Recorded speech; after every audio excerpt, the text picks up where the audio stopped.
Halo, Assalamualaikum warahmatullahi wabarakatuh. Kembali lagi dengan saya Denny Supriyadi.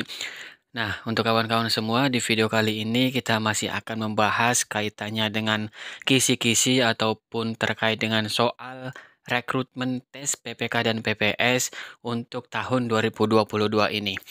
Nah, untuk kawan-kawan semua yang tertarik ataupun ingin mengikuti tes seleksi PPK dan PPS ini bisa untuk belajar terlebih dahulu sehingga setelah nanti pendaftarannya dibuka bisa untuk melanjutkan belajarnya lebih giat lagi. Nah, untuk rekrutmen ini kisarannya akan dibuka pada tanggal 16 November atau di pertengahan bulan November ini. Nah, sebelum ke sana, baiknya untuk kawan-kawan simak dulu video ini agar sebagai bahan untuk rekrutmen nanti untuk menjadi bahan pembelajaran. Nah, baik, langsung saja untuk soalnya yaitu satu. Hubungan keterkaitan antara UUD 1945 dan pembangunan nasional adalah A. Antara pembukaan UUD 1945 dan pembangunan nasional saling berkaitan. B.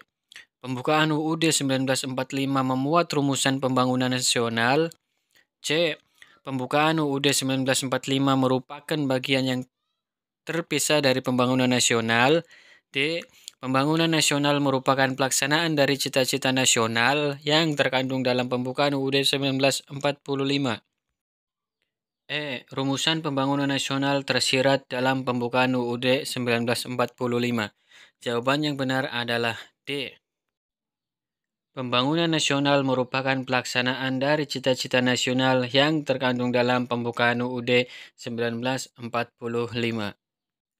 Soal berikutnya, demokrasi lahir sejak A. Ditetapkannya Magna Carta. B. Revolusi Prancis. C. Renaissance. D. Kebudayaan Yunani kuno. Eva Klarung. Jawaban yang benar adalah B. Revolusi Prancis. Soal selanjutnya, sejak Indonesia merdeka, pemilu di Indonesia sudah diselenggarakan A. 3 kali, B. 8 kali, C. 9 kali, D. 10 kali, 11 kali. Jawaban yang benar adalah C. 9 kali. Soal selanjutnya, penyelenggara pemilihan kepala daerah dan wakil kepala daerah secara langsung diatur dalam A. Undang-Undang Nomor 32 Tahun 2022, B. Undang-Undang Nomor 31 Tahun 2022, C. Undang-Undang Nomor 12 Tahun 2003, D. Undang-Undang Nomor 22 Tahun 2007, Undang-Undang Nomor 23 Tahun 2003. Jawaban yang benar adalah D. Undang-Undang Nomor 22 Tahun 2007. Soal selanjutnya, konsep wawasan Nusantara dalam kehidupan bangsa Indonesia sangat berguna untuk A. Memperkokoh rasa persatuan dan kesatuan Polexospud Hankam. B. Menyatukan keanekaragaman yang terdapat pada bangsa kita. C. Menjamin tetap tegaknya negara kesatuan Republik Indonesia. D. Menciptakan kesadaran bela negara bagi warga negara. Membantu terwujudnya kehidupan yang semakin rukun dan damai. Jawaban yang benar adalah A. Memperkokoh rasa persatuan dan kesatuan Polexospud Hankam. Soal selanjutnya, pengertian hak asasi manusia yang terkandung dalam pembukaan UUD 1945 alinea pertama adalah A. Hak menikmati kehidupan sebagai bangsa yang merdeka. B. Bebas dari kebodohan, kemiskinan, dan kemelaratan. C. Kemerdekaan untuk turut serta dalam menciptakan ketertiban dunia. D. Kebebasan untuk memeluk agama dan beribadah. Hak bekerja sama dengan bangsa manapun juga. Jawaban yang benar adalah A. Hak menikmati kehidupan sebagai bangsa yang merdeka. Soal selanjutnya, ketentuan mengenai penundaan pemilu kepala daerah diatur dalam A. PP 6 tahun 2005, B.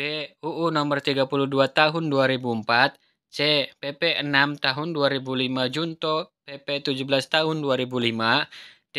UU nomor 22 tahun 2007, UU nomor 12 tahun 2003. Jawaban yang benar adalah C. PP 6 tahun 2005 junto PP 17 tahun 2005. Soal selanjutnya, menurut UU 32 tahun 2004, setiap orang yang sengaja mengubah hasil penghitungan suara diancam dengan pidana sebagai berikut. A. 3 bulan hingga 18 bulan dan atau denda 600.000 sampai 6 juta. B. 18 bulan hingga 3 tahun atau denda 6 juta sampai 60 juta. C. 6 bulan hingga 18 bulan dan atau denda 600.000 sampai 6 juta. D. 6 bulan hingga 3 tahun dan atau denda 100 juta sampai 1 miliar. E. 18 hari hingga 3 bulan dan atau denda sebanyak-banyaknya 6 juta. Jawaban yang benar adalah D. 6 bulan hingga 3 tahun dan atau denda 100 juta sampai 1 miliar.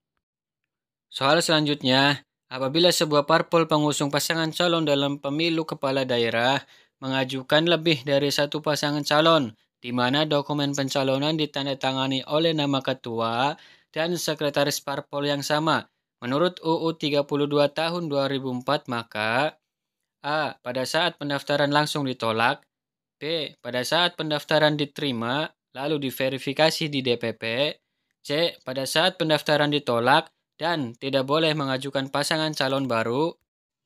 D. Tergantung rapat pleno KPU provinsi atau kabupaten kota. E. Pada saat pendaftaran diterima, setelah masa perbaikan diminta melakukan perbaikan. Jawaban yang benar adalah A. Pada saat pendaftaran langsung ditolak. Soal selanjutnya, anggota DPRD Kabupaten X berjumlah 35, sebuah parpol memiliki kursi 5 buah. Jika parpol tersebut mengajukan pasangan calon dalam pemilu kepala daerah berdasarkan jumlah kursi di DPRD, apakah memenuhi syarat menurut UU nomor 32 tahun 2004? A. Tidak memenuhi syarat karena hasil pembagian 14-28. B. Memenuhi syarat asalkan kursinya ditambah 1. C. Bisa diperbaiki pada saat verifikasi. D. Tak penuhi syarat tapi masih bisa diperbaiki. E. Memenuhi syarat. Jawaban yang benar adalah A. Tidak memenuhi syarat karena hasil pembagian 14-28. Soal selanjutnya, UU nomor 32 tahun 2004 dan PP 25 tahun 2006 mengatur soal kampanye pasangan calon yang dikategorikan incumbent sebagai berikut. A. Cukup cuti kampanye pada saat masa kampanye 2 minggu. B. Wajib mengundurkan diri pada saat masa kampanye. C. Cukup cuti kampanye hanya pada saat hari berkampanye. D. Wajib mengundurkan diri dengan SK Mendagri. E. Wajib mengundurkan diri tanpa harus dengan SK Mendagri. Jawaban yang benar adalah C. Cukup cuti kampanye hanya pada saat hari berkampanye. Nah, mungkin itulah kawan-kawan terkait dengan beberapa soal yang akan dan menjadi salah satu kisi-kisi soal PPK PPS ini. Semoga bermanfaat. Assalamualaikum warahmatullahi wabarakatuh.